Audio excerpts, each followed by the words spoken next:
Okay, तो अब हम इसको चला के देखते हैं, हमें वो खुद ही बताएगा जो चीज़ें मिसिंग होंगी। एक तो वो सेमीकोलन जो हमने नहीं लगाया उसका एरर दिया उसने। सो दोबारा चलाते हैं इसको। सो वो कहता है कि जनाब करंट नोड आपने कहीं डिफ़ाइन नहीं की। सो हम यहाँ पे प्राइवेट के अंदर सबसे पहले जो है वो नोड टाइप का हम करंट नोड बना लेते हैं। ओके, दोबारा चलाते हैं जी इसको। अब उसने कहा कि जी ये साइज़ आप जो ले रहे हैं ये साइज़ कहाँ से आया। सो मैं यहाँ पे इंटीजर टाइप का एक साइज़ ले लेता हूँ और यहाँ पे मैं साइज़ को इक्वल टू 0 पास कर देता हूँ। चलाते हैं दोबारा, देखें ज़रा क्या इम्प्लीमेंटेशन होती है यहाँ पे। सो यहाँ पे ये एग्जीक्यूट हो गया, इसका मतलब कि बाकी मेंबर सारे अवेलेबल थे यहाँ पे। सो बाकी सारे मेंबर, इसका मतलब ये था कि अवेलेबल है यहाँ पे। सो अब आप देखें कि ये फंक्शन आपका इंसर्ट का कंप्लीट हो गया। इसी तरह आप इसके रिमूव के फंक्शन पे जाएं और बाकी फंक्शंस को इम्प्लीमेंट करें। सो देखिए यहाँ पे एक बड़ी इंपॉर्टेंट बात जो मैं आपसे कहना चाहता हूँ वो ये है कि कोड लिखना डजंट मैटर। कोड लिखना मैटर नहीं करता। मैं यहाँ पे पूरा कंप्लीट इम्प्लीमेंटेशन एक आपको एक्सप्लेन कर देता हूँ कि मैंने इसमें किस तरह से इसको चला के देखा है। पहले मैं चला के आपको आउटपुट ऑब्जर्व करवाता हूँ, फिर उसके बाद ये कोड आपसे शेयर भी डेफिनेटली हो जाएगा, तो आप इसको खुद टाइप करें एक बार। सो सबसे पहले देखते हैं कि जी इंसर्ट करते हैं एलिमेंट।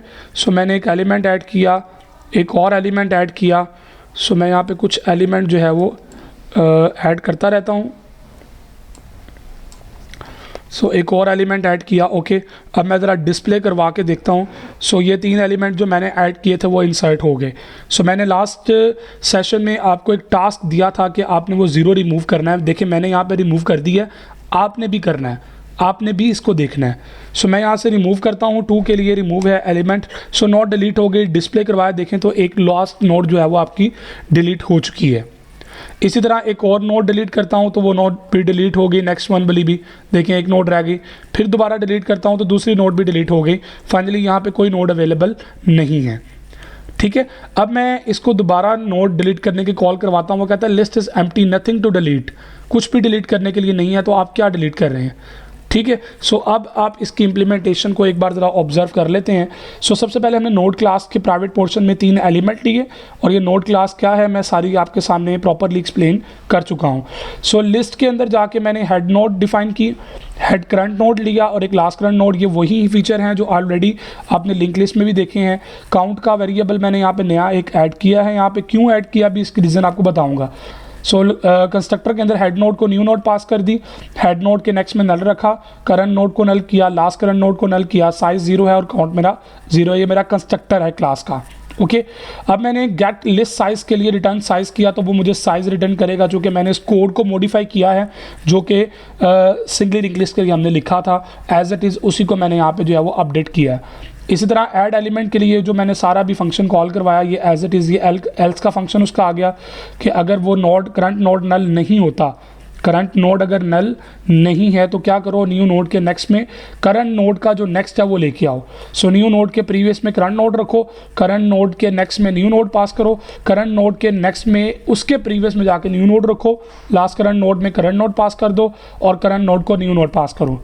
ठीक है, अभी जो मैंने इम्प्लीमेंटेशन दिखाई है उसमें लास्ट करंट नोड को मैंने डिस्कस नहीं किया था, चूँकि डिलीट और रिमूव के ऑपरेशन में फिर आपको लास्ट करंट की ज़रूरत पड़ती है। सो मैंने इसलिए लास्ट करंट नोड यहाँ पे पहले से ले ली हुई थी।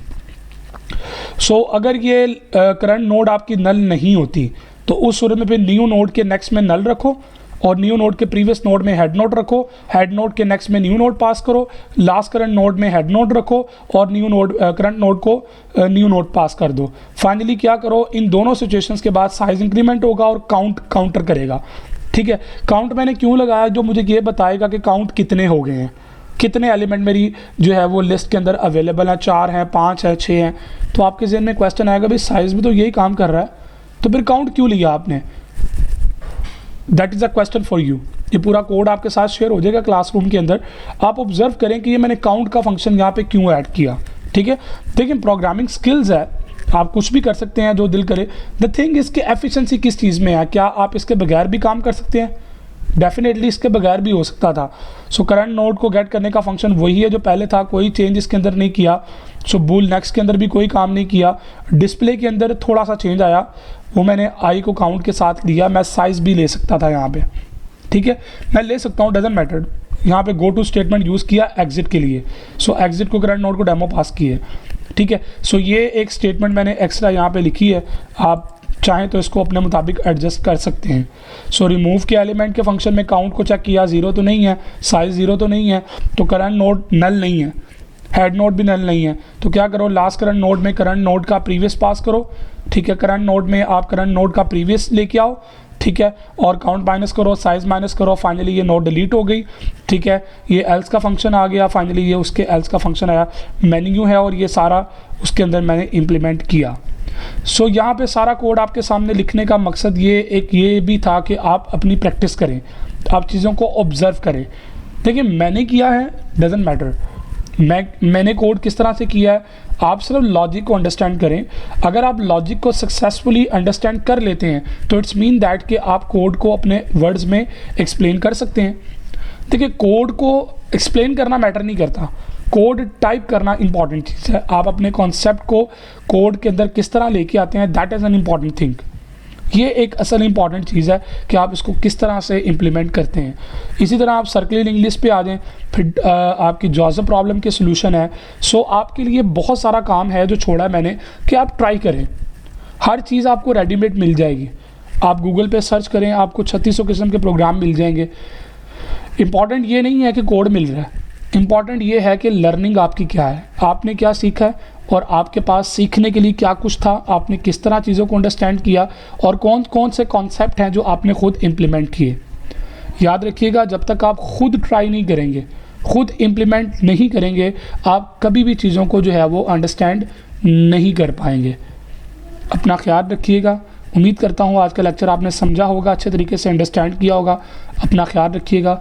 अल्लाह हाफ़िज़।